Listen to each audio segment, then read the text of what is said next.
Correct me if I'm wrong. Nakuhaan ng video ang sobrang tandang pagong na ito.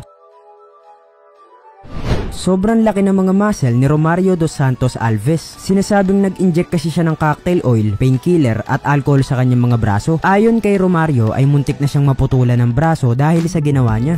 Ginawa sa Jatio Nature Park ang pinakamalaking bird sculpture sa buong mundo. Ayon sa pag-aaral ay inabot ito ng 10 years bago ito matapos gawin. At sinasabing meron itong sukat na 200 meters long at 46 meters wide.